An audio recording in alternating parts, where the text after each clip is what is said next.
If you were asked what happened to you before you took your very first breath, would you know? Did you know that learning about the time from just before you were conceived until after you were born could improve the quality of your life? What do you know about your earliest experiences? Were you very wanted and planned, an unwelcome surprise? Or did you come into being during an act of violence? Imagine for a moment what it must feel like for a baby to spend 9 months in the womb of a mother who hated the man who raped her. Luckily, the vast majority of us were not conceived this way. But even if our conception was welcome, all of us were marinated in amniotic fluid filled with the flavors of our mother's emotional life and state of mind.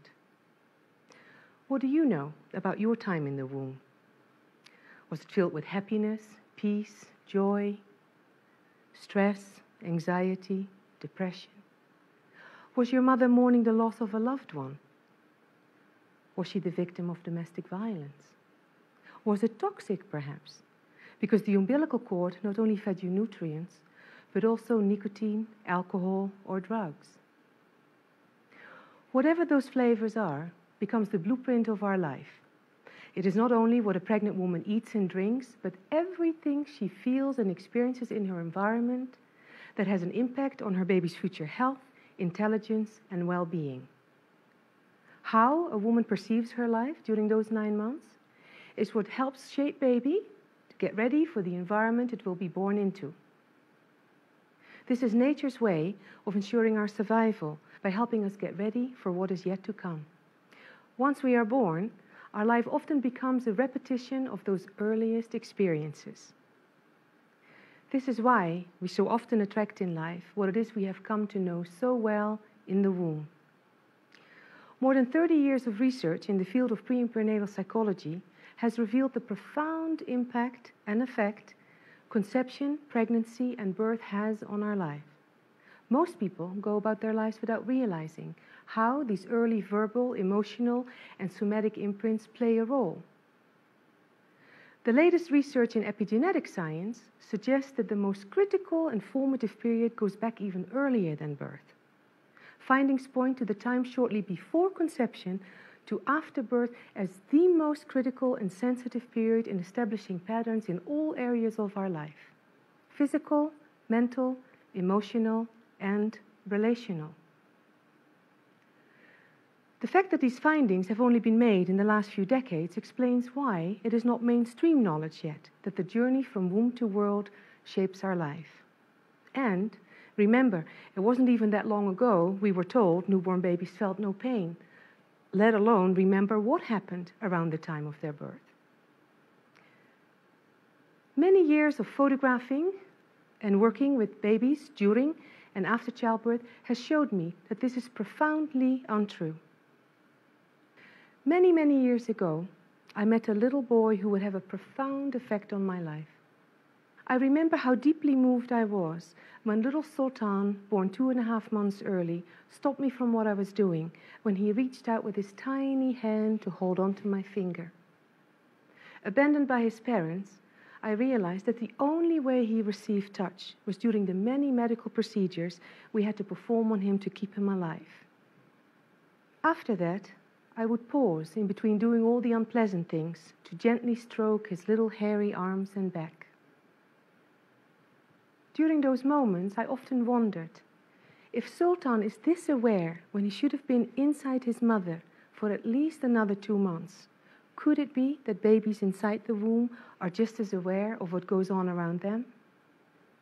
After becoming a member of the Association for Pre- and Perinatal Psychology, I discovered that everything I had begun to wonder was true. Everything that happens to us around the time of our birth causes long-term patterns, and these patterns often remain into adulthood. Adults that were born prematurely and spent several weeks in an incubator often continue to feel deeply isolated from the outside world, as if the plastic walls that once surrounded them had never really been removed. They're also very sensitive to bright lights, sounds, and touch. Most of the time, a nurse or doctor touches them, it is to do something painful, unpleasant, or scary. And Not only do they hear their own alarms go off when their heart or respiration rate drops, but also every time another baby requires immediate urgent care. When you come to think of it, it is not that strange that these patterns remain with them throughout adulthood. What I found really interesting is that when I talk to people about how the way we come into the world affects us, most people say, "They make so much sense," or that they wish they would have known, because then they would have done things differently. During my life, I discovered that nothing ever goes away until it teaches us what it is we need to know. It felt like the garments in my mother's closet had become the wardrobe of my life. When I understood that her outfits didn't belong to me, I could begin to take them off and finally start to dress myself in my own unique fashion. A few years ago, I showed the lead singer of a popular rock band who suffers from voice issues this photo of an intubated baby. I wanted to help him understand that when he was born and they need to put a tube down his throat to help him breathe, it had also prevented him from making any sounds, even when he was crying. He had tears in his eyes when he looked at me and said, "I finally understand why it has been so difficult for me to find my voice and to express myself unless I scream into a microphone on stage." I also found it heartbreaking when I learned that the tragic characteristics that Saddam Hussein and Hitler share with almost 75% of death row inmates here in the United States are an unwanted conception and an extremely difficult prenatal period and early start in life. The majority of them also suffered multiple abandonments, mostly by their fathers.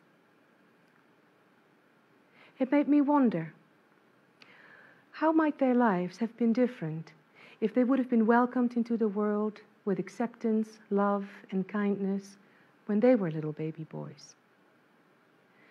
Regardless of what happened to us at the beginning of our life, there is an expiration date to blaming our parents.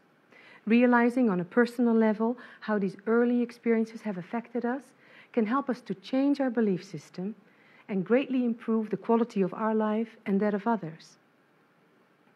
Although babies are very vulnerable when it comes to being imprinted, they're also incredibly equipped to physically and mentally cope and survive. However, there's a big difference between surviving or thriving in life. Since it is so much easier to build a healthy child than to repair a broken adult, shouldn't the information we know now about how to give babies an optimum start in life not become more mainstream also? I have noticed that our awareness around this has begun to shift, because I am getting more and more calls from people seeking help dealing with their early imprints, and from couples who want to learn how to consciously prepare so that their future babies are not born with an inheritance of their parents' unresolved issues, fears, and trauma. Conception, the time we spend in the womb, and the way we are born is truly meant to be the gift of a lifetime for every child.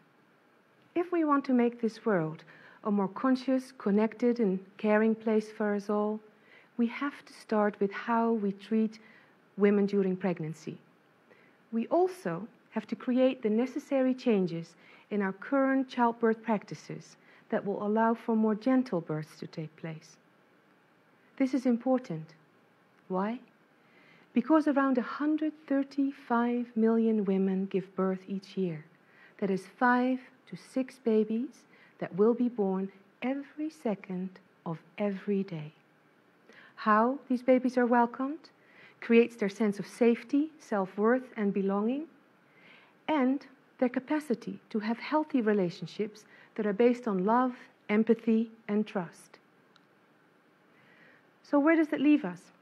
Well, whether you are a pregnant woman's partner, family member, boss, co-worker, care provider, counselor, teacher, elder, neighbor, or friend, imagine the positive impact your support can have, not only on the baby marinating inside the flavors of the mother's womb, but also on shaping the future of humanity.